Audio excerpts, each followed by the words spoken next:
Hello everyone. आपने बहुत सारी मूवीज़ या सीआईडी जैसे एपिसोड्स में देखा होगा जहाँ पर जो ऑफेंडर्स होते हैं, जो कन्विक्ट होते हैं या जो भी यहाँ पे अक्यूज्ड पर्सन होते हैं, उनके फिंगरप्रिंट्स और उनके फुटप्रिंट्स के इम्प्रेशन इनको रखा जाता है और इनको मैच किया जाता है। तो यहाँ पे आज हम जिस बिल के बारे में बात करने वाले हैं वो राज्यसभा में भी पास हो चुका है, क्रिमिनल प्रोसीजर आइडेंटिफिकेशन बिल। और यहाँ पर ये जो बिल है हमें समझना ज़रूरी है कि इसमें क्या कमियां थी जो हमें इसको अमेंड करके न्यू बिल को लाना पड़ा। इससे पहले ये जो बिल था, ये एक्ट जो हम फॉलो कर रहे थे, ये 1920 का एक्ट फॉलो कर रहे थे। तो वीडियो स्टार्ट करने से पहले अगर आप DU LLB एंट्रेंस की तैयारी कर रहे हैं तो आप हमारी DU LLB एंट्रेंस की online mock test series subscribe कर सकते हैं। इसमें 2 प्लान्स हैं। इसके रिगार्डिंग आपको कोई भी डाउट हो तो आप इस नंबर पर कॉन्टैक्ट कर सकते हैं या आप मुझसे इंस्टाग्राम पे अपनी क्वेरीज डिस्कस कर सकते हैं। तो सबसे पहले अब तक जो है हम फॉलो कर रहे थे वो 1920 के एक्ट को फॉलो कर रहे थे और 1920 के एक्ट के थ्रू सबसे पहले मैं आपको बता देती हूँ इस एक्ट में क्या है और फिर न्यू वाले बिल में क्या होगा।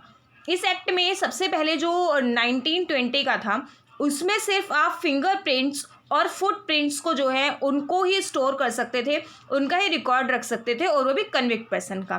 तो यहाँ पे क्या था कि जो न्यू बिल लाया गया, अगर हम न्यू बिल को देखें, ये बिल क्या करेगा, ये पुलिस और जो प्रिजन अथॉरिटीज़ हैं उनको अलाउ कर देगा कि आप जो है एक्यूज्ड पर्सन का फिज़िकल और बायोलॉजिकल इनके जो भी सारे सैंपल्स हैं उनको कलेक्ट करो, स्टोर करो और एनालाइज करो।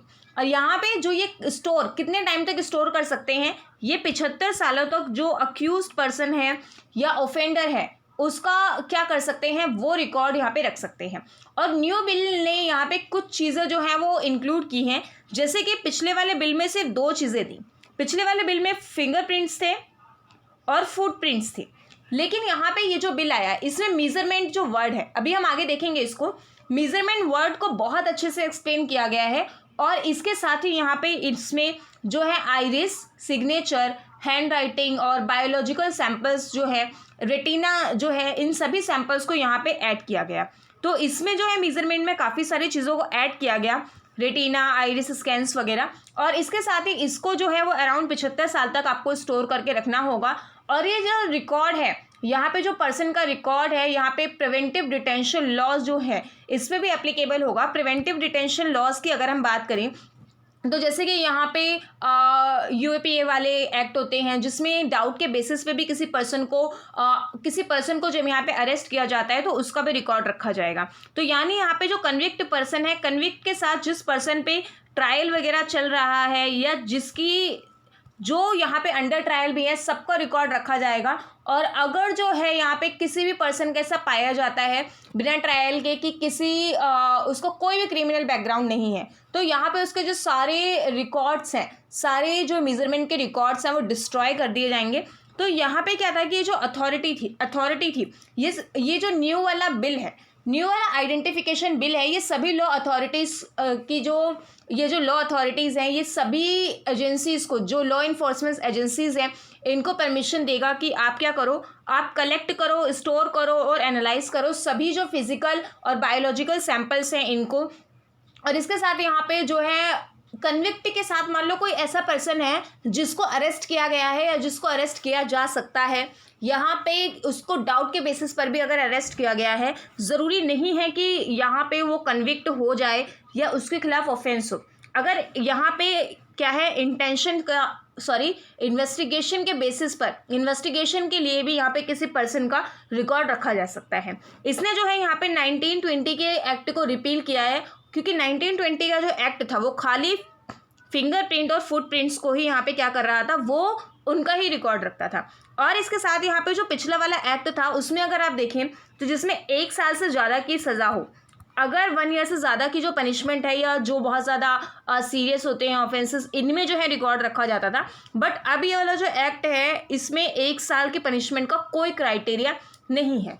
और इसके बेसिस पे यहाँ पे जो है कि स्टेट गवर्नमेंट है या कोई भी यूनियन टेरिटरी है, इनके एडमिनिस्ट्रेशन को भी ये पावर दी गई कि आप जो है आपकी अप्रोप्रिएट एजेंसी उसको आप ये परमिशन दो, उस वो भी इसको कलेक्ट कर सकती है, प्रिजर्व कर सकती है, शेयर कर सकती है मेजरमेंट को अपने रिस्पेक्टिव जुरिस्डिक्शन में। यहाँ पे जो आप बाकी देखेंगे जैसे कि जो CIDs जैसी एजेंसीज होती हैं, CBI जैसी एजेंसीज होती है, वहाँ पर भी जो है इनके डेटा को शेयर किया जाएगा ताकि वहाँ से भी और हेल्प हो सके। इसके साथ यहाँ पे इसमें कुछ की फीचर्स हैं, और उससे पहले हमें ये समझना ज़रूरी है कि इसकी लॉ की नीड हमें क्यों है। इसकी लॉ की नीड हमें इसलिए है कि सबसे पहले तो जो एक्ट हम फॉलो कर रहे थे वो एक्ट था 1920 का।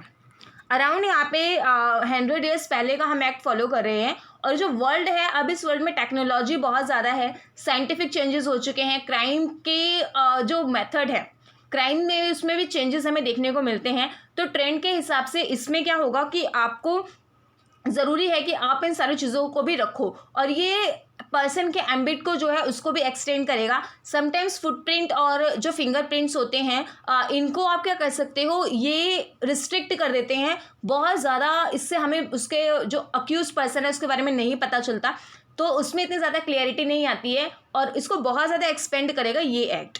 और ये जो एक्ट है, ये बिल जो है, ये सिर्फ इन्वेस्टिगेशन एजेंसीज की हेल्प नहीं करेगा, हेल्प ना करके ये जो प्रोसिक्यूशन है उसको बढ़ाएगा, और इससे ज़्यादा से ज़्यादा ऑफेंसेस जो हैं, ज़्यादा से ज़्यादा जो क्राइम है वो सामने आएंगे।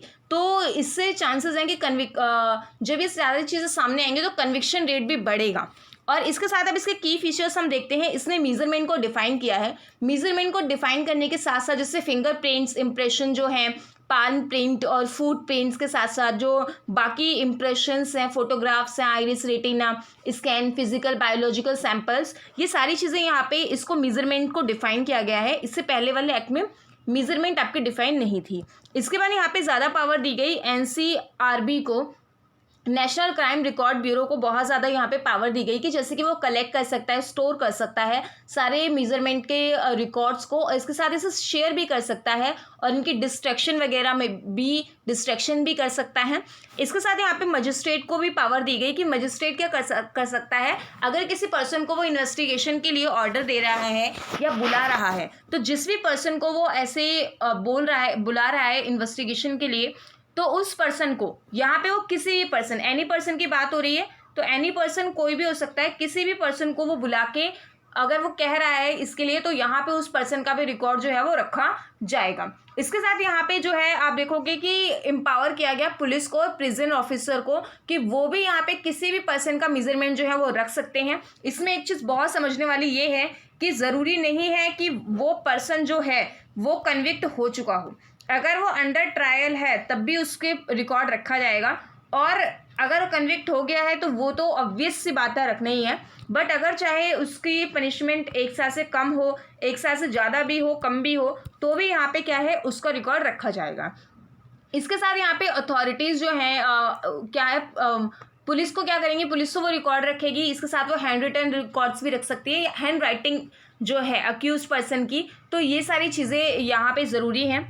अब इसके साथ हम देखेंगे कि अगर कोई पर्सन जो है वो रिफ्यूज़ करे या रेसिस्टेंस करे, अलाउ ना करे अपने मेजरमेंट्स देने के लिए, तो ये जो एक्ट है ये ऑफेंस के तौर पे गिना जाएगा, section 186 of Indian penal code. तो यहाँ पे ये रिकॉर्ड के तौर पे इसको रखा जाएगा, और इसके साथ ये पनिशेबल भी हो सकती है। और जैसे मैंने बताया ये 75 ईयर्स तक रिकॉर्ड रखे जाने हैं, और ये रिकॉर्ड जो है वो प्रिवेंटेड अच्छे तरह से रखे जाएंगे कि डिस्ट्रॉय ना हो। आफ्टर 75 ईयर्स जब ये कंप्लीट हो जाएगा तो वो जो डेटा है वो हटाया जा सकता है। और इसमें जो कोर्ट और मजिस्ट्रेट हैं for reason to be recorded, reason जो रिकॉर्ड करेंगे, ये सारी जो एजेंसीज़ हैं वो रिकॉर्ड जो मेंटेन करेंगे, तो वो रिटन में भी होना चाहिए। रिटन में मतलब पूरा अच्छे तरह से वो रिकॉर्ड होना चाहिए कि आप किसका भी जो डाटा मेजरमेंट रिकॉर्ड कर रहे हो। तो इसके साथ यहाँ पे रिफ्यूज़ल के बारे में हमने कर लिया। अब इसके साथ यहाँ पे कुछ दिक्कत क्या आती है कि कुछ अगर हम इसमें कमी देखें, कमी क्या है, सबसे पहले तो इसमें जैसे मैंने बताया जो प्रिवेंटिव डिटेंशन लॉज हैं, तो आर्टिकल 21 का इसमें एक तरह से वॉयलेशन होता है। आर्टिकल 21 के वॉयलेशन में जो इसमें कमियां सामने आ सकती हैं, थोड़ा हम इसको क्रिटिसाइज़ भी कर रहे हैं। तो आर्टिकल 21 अगर हम देखें तो इसका वायलेशन इस तरह से हो सकता है, क्योंकि अगर किसी पर्सन को जो है यहाँ पे शक के आधार पे आप अरेस्ट कर रहे हो तो उसका भी अगर आप रिकॉर्ड रख रहे हो तो यहाँ पे वायलेशन हो सकता है। और इसके साथ साथ कुछ कुछ इसमें अनकॉन्स्टिट्यूशनल भी हो सकता है। यहाँ पे किस तरह से डिबेट इस पर की जा सकती है कि आर्टिकल जो 20 है हमारा, जो कि राइट अगेंस्ट सेल्फ इंक्रिमिनेशन की बात करता है, तो यहाँ पे ये कहीं ना कहीं उसको टच कर रहा है। तो इस तरह से यहाँ पे इस पूरे एक्ट में ये है। Thank you, see you in the next video.